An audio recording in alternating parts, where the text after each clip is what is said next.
Canada visit visa application ചെയ്യുമ്പോൾ ആവശ്യമുള്ള documents എല്ലാം ഈ പറയുന്നവയാണ്. ആദ്യമായിട്ട് വേണ്ടത് പാസ്പോർട്ടാണ്. അതിന് 6 മന്ത് വാലിഡിറ്റി നിർബന്ധമായിട്ടും ഉണ്ടായിരിക്കണം. നിങ്ങളൊരു സെൽഫ് എംപ്ലോയിഡ് ആണെന്നുണ്ടെങ്കിൽ വേണ്ട ഡോക്യുമെൻറ്റ്സ് 6 മാസത്തെ കമ്പനി ബാങ്ക് സ്റ്റേറ്റ്മെൻറ്റ് വേണം, personal bank statement, company ITR, personal ITR, company registration certificate. പിന്നെ നിങ്ങളൊരു എംപ്ലോയിഡ് ആണെന്നുണ്ടെങ്കിൽ 6 മന്ത് സാലറി സ്ലിപ്പ് വേണം, എംപ്ലോയ്മെൻറ്റ് ലെറ്റർ വേണം, ലീവ് സാങ്ഷൻ ലെറ്റർ വേണം.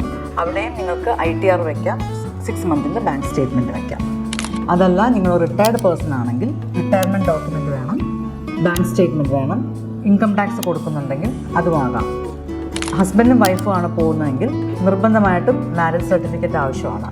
പിന്നെ അഡീഷണൽ ഡോക്യുമെൻ്റ് ആയിട്ട് വേണ്ടത് നിങ്ങളുടെ പ്രോപ്പർട്ടി ഡോക്യുമെൻ്റ് വയ്ക്കാം. അതായത് നിങ്ങളുടെ പേരിലുള്ള വീടോ വസ്തുവോ അതെന്താണെങ്കിലും അത് നിങ്ങൾക്ക് വയ്ക്കാം.